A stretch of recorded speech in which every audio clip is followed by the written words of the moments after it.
OA fines and sued my sister for wearing a cross, only to discover she's a legal genius. Imagine waking up every morning in a community that promises harmony and tranquility, only to find yourself entangled in a web of rules and regulations that seem to suffocate your very identity. Welcome to my story, where the seemingly tranquil facade of our neighborhood was disrupted by a battle that would shake the foundations of our community. It's a tale of courage, resilience, and the unyielding pursuit of justice in the face of adversity. In our community, the Homeowners Association, HOA, was supposed to be the guardian of peace and order. However, under the leadership of Karen, the HOA president, things took a turn for the worse. Karen and her team were known for their strict enforcement of community rules, but what started as a quest for order soon morphed into a reign of intimidation.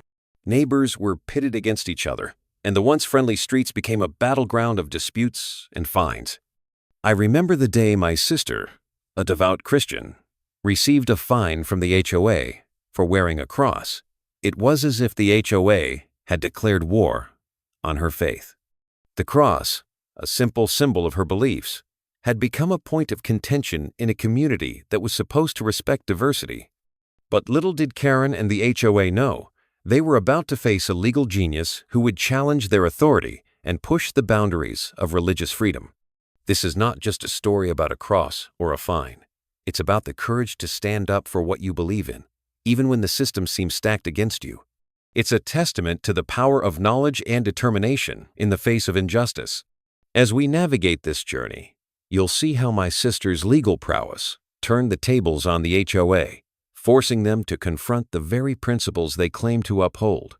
Before I continue, tell me where you're watching from in the comments section. And don't forget to like, comment, and hit the subscribe button for more of these gripping stories. What would you do if your faith was challenged in your own community? Would you stand up and fight, or would you let the status quo prevail? The choice is yours, but for my sister, there was no turning back. What do you think is the most challenging part of standing up for your beliefs in a community governed by strict rules? Share your thoughts in the comments below. Let's go deeper into the story of my sister, the protagonist of this inspiring tale. She's a bright and determined individual who has always been passionate about her faith. Growing up in a family that values religious freedom, she never imagined that her cross would become a point of contention. But life has a way of surprising us, doesn't it? I remember how she would always wear her cross with pride, not just as a symbol of her faith, but as a reminder of her values and beliefs. She's the kind of person who stands by what she believes in, no matter what. Our community, like many others, is governed by an HOA that sets rules to maintain harmony and aesthetics. These rules are meant to ensure that our neighborhood remains a beautiful and peaceful place to live. However, sometimes these rules can blur the line between order and oppression. It's a delicate balance that requires understanding and empathy, but often it feels like the HOA forgets that we're not just residents. We're people with stories and beliefs. Karen, the HOA president, is a complex figure. She's known for her strict adherence to community rules, and while her intentions might be good, her actions often lead to conflicts with residents who feel stifled by the regulations. She's a stickler for the rules, but sometimes it feels like she forgets that rules are meant to serve people, not the other way around. The day my sister was fined for wearing a cross marked the beginning of a long and arduous journey. It was not just about a piece of jewelry, it was about the principle of religious freedom. The fine was a wake-up call, a reminder that even in a community that prides itself on being welcoming, there are still battles to be fought for what we believe in. As I look back, I realized that this incident was more than just a disagreement over a piece of jewelry. It was about standing up for what you believe in, even when it's hard. It was about challenging the status quo and fighting for the right to express your faith without fear of judgment or reprisal. How far would you go to defend your right to express your faith? Would you stand up against authority, even if it meant facing challenges and criticism? Share your thoughts in the comments below. What do you think is the most important aspect of religious freedom in a community setting? As my sister dug deeper into the legal aspects of the case, she discovered that the HOA's actions might not be as neutral as they seemed. The fine for wearing a cross to an HOA meeting was not just about a piece of jewelry. It was about challenging her constitutional rights. She began to challenge the fines and the underlying rules, arguing that they infringed upon her freedom of expression and religion. Imagine walking into a room where you're supposed to feel welcome, only to be told that your faith is not welcome there. That's what my sister faced when she wore her cross to an HOA gathering. It was a simple act of faith, but it became a battleground for religious freedom. I remember how she would often joke about being a legal eagle, but little did we know that she was about to take on a fight that would test her skills and her resolve. She started by researching the HOA's governing documents and state laws, looking for any loopholes or inconsistencies that could support her case. Under the Fair Housing Act, homeowners associations are prohibited from discriminating against residents based on their religion. My sister argued that the HOA's actions were discriminatory, as they singled out her cross while allowing other forms of expression. She pointed out that if the HOA had a facially neutral policy, it must apply equally to all residents without targeting any specific religion. The situation escalated when Karen and the HOA decided to sue my sister, claiming that her actions were disruptive to the community. This move only strengthened her resolve to fight for her rights. The lawsuit was a turning point, marking a shift from a simple fine to a full-blown legal battle. I remember the day she told me about the lawsuit. She was determined, but scared.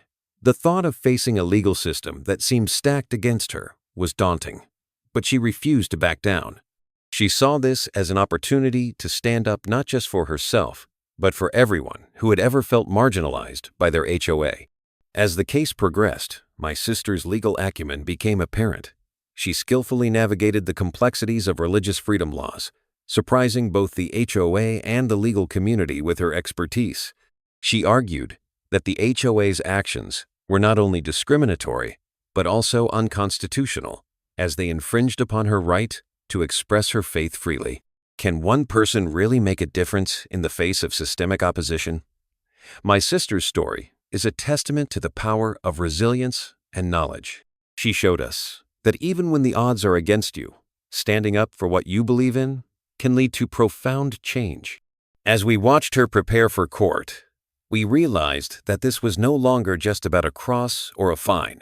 It was about the principle of religious freedom. It was about challenging a system that seemed designed to suppress individuality and freedom of expression. What do you think is the most challenging part of standing up against an HOA? Have you ever faced a similar situation? Share your stories in the comments below. How do you think we can ensure that our communities respect religious diversity and freedom? The outcome of the case was nothing short of remarkable. My sister's determination and legal prowess led to a significant shift in how the HOA approached religious expression. The community began to see the value in respecting individual freedoms, and what was once a point of contention became a symbol of unity and understanding. I remember the day the court ruled in her favor. It was a moment of pure joy and relief. The HOA was forced to revise its policies, ensuring that religious expression would no longer be suppressed. It was a victory not just for my sister, but for the entire community. This experience taught us that even in the most unexpected places, standing up for what you believe in can lead to profound change. It highlighted the importance of understanding and respecting religious diversity within communities. My sister's courage showed us that one person can make a difference, that even the smallest actions can have a ripple effect that changes lives. As I look back, I realized that this journey was not just about winning a case. It was about growing as individuals and as a community. We learned that true strength lies not in conformity, but in embracing our differences. My sister's story is a reminder that justice is not just a concept, but a reality that can be achieved through courage and determination. The story of my sister and her cross is a testament to the power of resilience and knowledge. It reminds us that justice is not just a concept, but a reality that can be achieved through courage and determination. This experience taught us valuable lessons about standing up for what we believe in, even when it's hard, and about the importance of respecting and celebrating our differences. What lessons can we apply from this story to our own lives? How can we stand up for what we believe in, even in the face of adversity? Share your thoughts and stories in the comments below. What do you think is the most important takeaway from this journey? And how can we apply it to create more inclusive and respectful communities? As we reflect on this journey, what role do you think individual actions play in shaping our communities and promoting justice?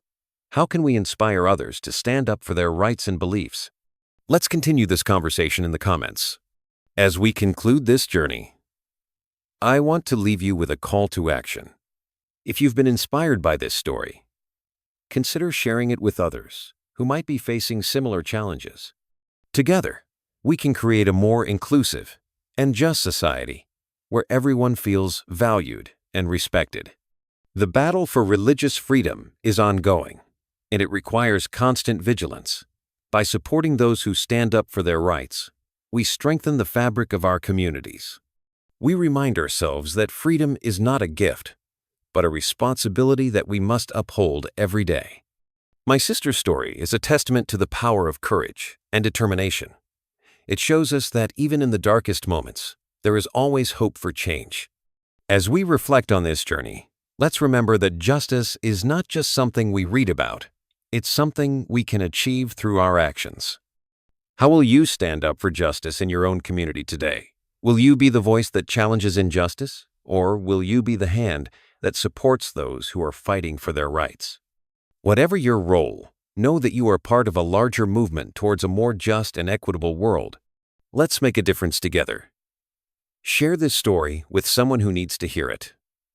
And let's continue this conversation in the comments below. If you're inspired by stories of courage and resilience, don't forget to like, comment, and hit the subscribe button for more of these gripping stories.